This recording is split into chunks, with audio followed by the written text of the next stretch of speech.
Good afternoon. My name is Mike Visher and I'm the Administrator for the Nevada Division of Minerals. I'd like to thank the Nevada Water Resources Association and John Snow for inviting me to present today.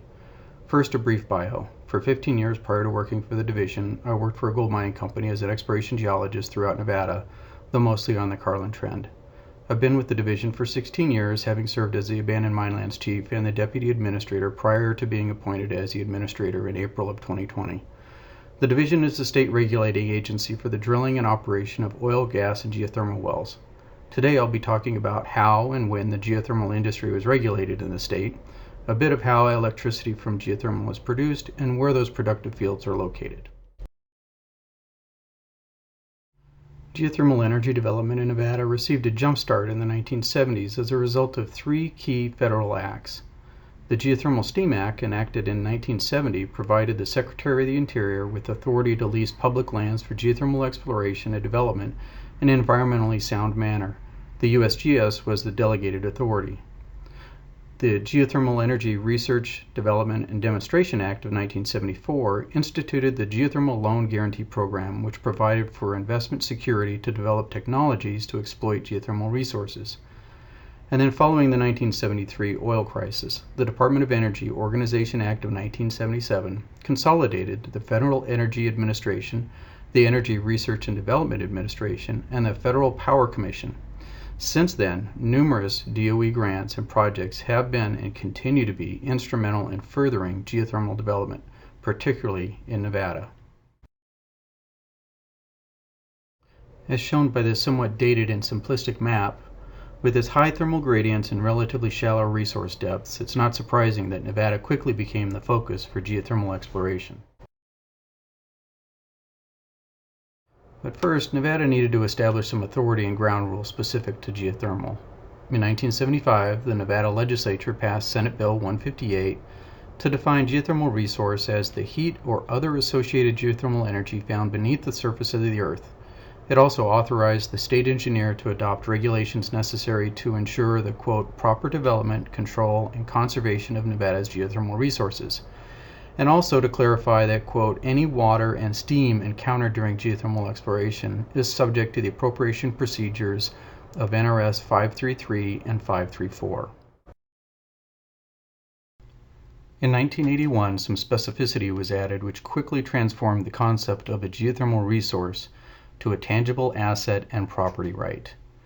The Nevada legislature passed Senate Bill 164, which amended the definition of a geothermal resource in NRS 534A to be, quote, the natural heat of the earth and the energy associated with the natural heat, pressure, and all dissolved minerals that may be obtained from the medium used to transfer that heat, but excluding hydrocarbons and helium, end quote. The same amended definition was then added to NRS 322, use of state lands, and importantly, NRS 361, property tax. At this point, Nevada has essentially linked geothermal as a tangible asset to the mineral estate. 1983 proved to be a springboard year for regulations in Nevada.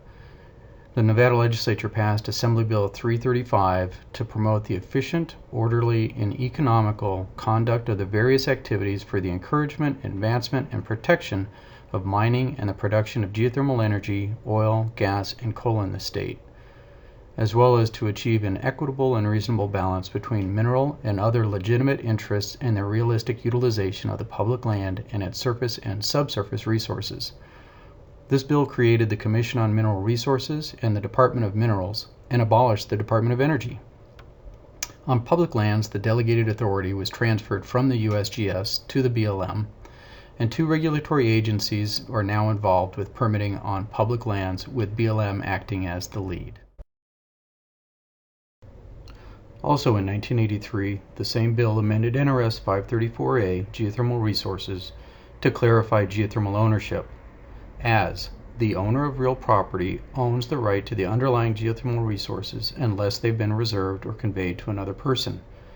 Additionally, it authorized the Department of Minerals, upon approval of the state engineer, to issue a permit to drill or operate a geothermal well and collect a fee. It also clarified that any consumptive use of water brought to the surface outside of a geothermal well is subject to the appropriation procedures of NRS 533 and 534.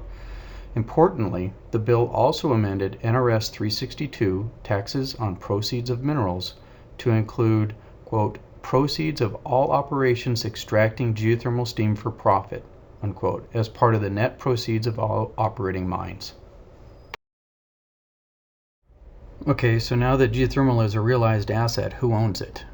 So prior to the Stock-Raising Homestead Act of 1916, federal conveyances attempted to segregate mineral lands from agricultural lands, thus creating numerous split estates thereafter. The Geothermal Steam Act in 1970 has been applied to embrace all those split estates and reserve energy resources to the U.S. If there's any uncertainty as to federal ownership, you should review the language in the original land patent, and you can find that at the General Land Office records, glowrecords.blm.gov. Regarding private conveyances in Nevada, a geothermal resource is included in the term mineral unless specifically addressed and separated. Fractional interests are a distinct possibility and require detailed research. We often use as a good resource the Nevada Landman's Association.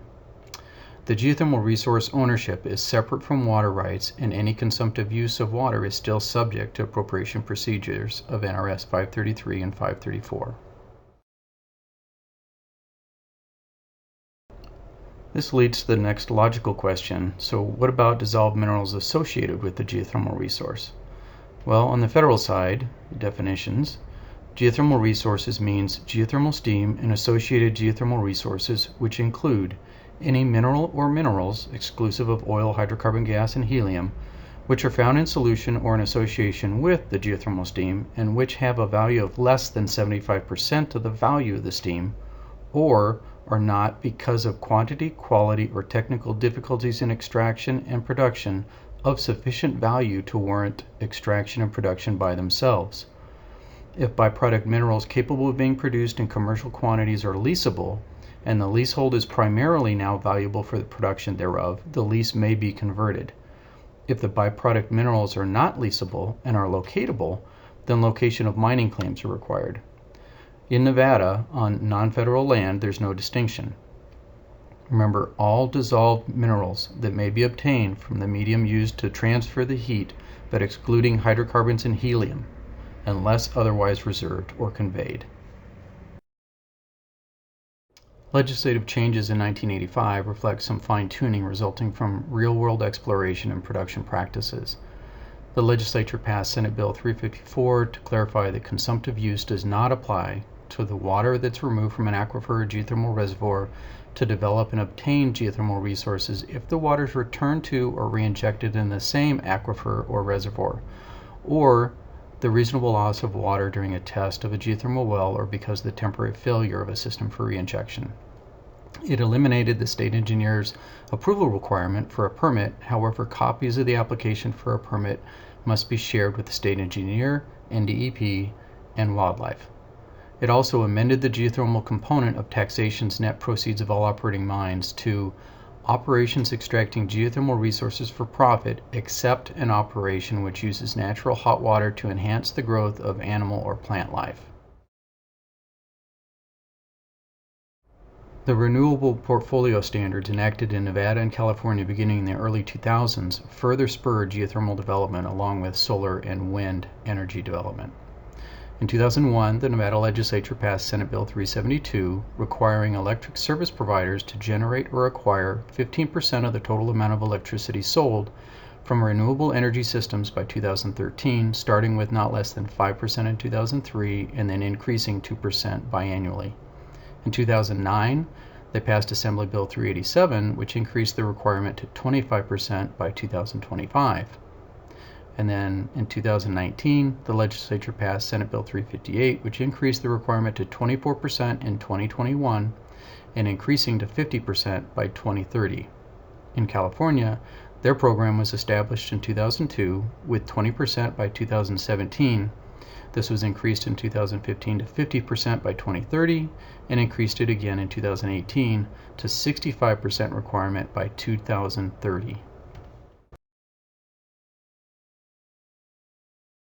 Remembering that statutes are enacted by the legislature and represent a fairly rigid framework, It is up to the delegated agency to develop regulations that are workable within that framework and which meet the intent and goals of the statutes. The regulations adopted by the Commission on Mineral Resources in 1985 govern how the Department, now Division of Minerals, apply the statutes created by the legislature. These 1985 regulations remained largely unchanged until 2019 when they were amended to clarify definitions and procedures as well as eliminate some outdated practices. One significant addition was natural heat of the earth means energy obtained from any medium used to transfer heat, the temperature of which is greater than 85 degrees Fahrenheit at the surface. This was done to provide for the exclusion from permitting requirements the increased desire for use of ground source heat pumps. Additionally, many of the requirements routinely added as conditions of approval to permits were added to the regulations to provide upfront guidance to operators. Electrical generation from geothermal energy usually results from one of three methods. You can see these on the slide from flash, steam, and binary. Of the three, binary systems dominate in Nevada. Regardless, the sustainability of the resource can hinge on the same requirements. You need to drill a lot, you need high permeability, you need favorable brine chemistry, and you need an accurate understanding and often a remodeling of the resource reservoir. Currently, there are 26 geothermal plants at 17 locations throughout the state.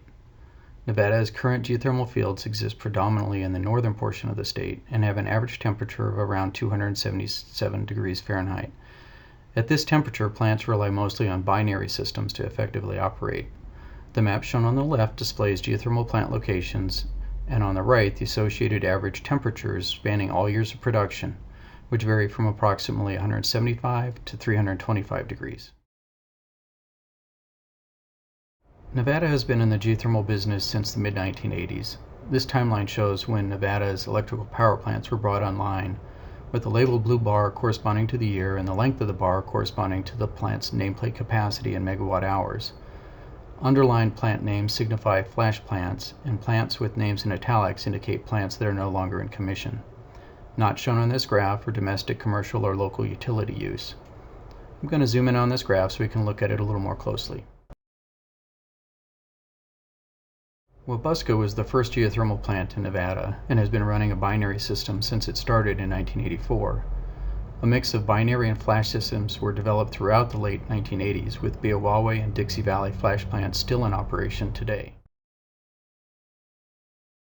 A second wave of geothermal development began in the 2000s and has continued through today. Some plants were upgraded to new or improved binary systems during that time, like Brady and the Steamboat Hills Repower Project, which was just completed in 2020. Others added binary to their existing plants, like Biawaway or Dixie Valley, or they completely replaced plant facilities, like in the case of San Emilio and Desert Peak. New plants also have emerged during that time, like Blue Mountain, McGinnis Hills 1, 2, and 3, Tuscarora, Patua, and Don Campbell, some of which have a nameplate capacity of nearly 50 megawatt hours.